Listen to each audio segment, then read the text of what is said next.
Bonjour. Aujourd'hui, je vais vous parler d'un terme que vous avez entendu à toutes les sauces en psychospiritualité. Il s'agit du lâcher-prise.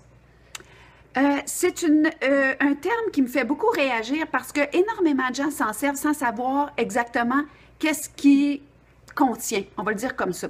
Donc, c'est quoi cette chose sur laquelle on a trop de prise et qui convient de desserrer notre prise? Avant de prétendre lâcher prise, il faut savoir à quoi on tient. Donc, ça veut dire que le lâcher prise, c'est une émotion, c'est un état qui arrive après la conscience de ce à quoi on tient.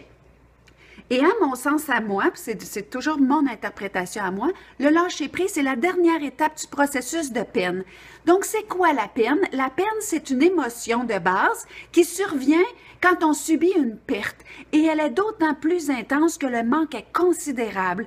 Donc, peu importe c'est quoi l'origine de la peine, que ce soit une perte, une séparation, la non-obstention de quelque chose, un changement difficile, la perte d'un idéal, d'un rêve, peu importe.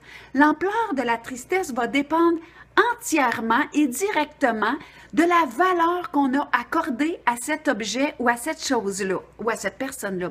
Donc, la sensibilité qu'on a à l'absence est directement révélatrice du déficit qui la suscite. Donc, ça nous permet de reconnaître notre attachement aux personnes, aux événements, aux choses, et donc, c'est vraiment une prise de conscience de nos liens. Donc, quand notre organisme ressent que la résistance est vaine, que la colère est inutile, on va vraiment aller dans l'émotion de peine. Pourquoi? Parce que l'émotion de peine, c'est une émotion qui nous demande de revenir à soi pour processer quelque chose qui est comme un choc et qui se doit d'être processé lentement dans une prise de sens. Et on va tomber dans la peine face au déterminisme de la vie, comme par exemple la liberté des autres, le vieillissement, la mort, même les processus de croissance des autres qui des fois ne peuvent nous paraître inadéquats ou pas à jour et qui sont corrects dans ce qu'ils sont, mais ils peuvent être des choses difficiles à accepter. Ça fait partie des libertés individuelles. Donc, on ne peut pas forcer quelqu'un à nous aimer, on ne peut pas conjurer le vieillissement. Donc, tôt ou tard, il faut faire la paix avec ce qui est. Moi, l'image que je vois souvent, c'est un peu comme le tsunami qui va arriver. On peut se braquer, on peut bloquer, et on peut être frappé par la vague de plein fouet, ou encore on peut se coucher dessus puis surfer avec, et ça va faire un petit peu moins mal.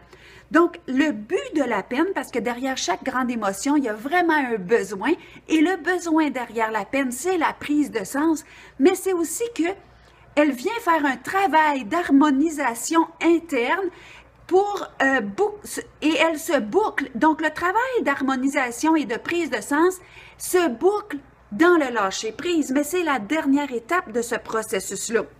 Donc, quand on vit de la peine, toute notre énergie est redirigée vers l'intérieur. Donc, on débranche le téléphone, on barre la porte et souvent, on va se rouler en position fœtale, les couverts par-dessus la tête. Pourquoi? Pour rediriger notre énergie vers l'intérieur, pour cette adaptation au nouveau, mais surtout pour la prise de sens. Et ça nous fait échapper aux illusions de l'enfance, mais ça complexifie l'être, ce qui voudrait dire, en langage simple, nous amène de la sagesse, parce que pendant qu'on fait ce travail de prise de sens, il y a des choses qu'on vidange, des choses auxquelles on tenait et qui ne sont plus nécessaires. Il y a vraiment des choses de quoi on se départit. Il y a des réalisations de certaines attitudes ou processus. Donc, on se départit de choses pour laisser de la place au nouveau. Donc, la peine, on peut dire qu'elle complexifie la personne et nous fait évoluer. Donc, ça nous donne l'occasion de se recentrer, de s'interroger sur qu'est-ce qui nous blesse, surtout ce qui nous manque, parce que la peine, c'est une émotion en lien avec le manque, de travailler cet espace de souplesse nécessaire face aux nouvelles réalités qu'on appelle le lâcher-prise. Donc, c'est quand on a terminé la prise de sens qu'on peut parler de lâcher-prise. Donc, on peut dire de la tristesse que c'est une émotion d'intégration et on doit la vivre jusqu'au bout pour être capable de surfer sur la vie comme elle vient et être en mesure de voir c'est sur quoi on a du contrôle et où est-ce que c'est complètement impossible d'en avoir. Et dans cette intégration-là, il y a vraiment d'ouvrir les bras et de laisser être ce qui est et sur quoi on n'a pas de contrôle. Et là, on est rendu dans le lâcher-prise.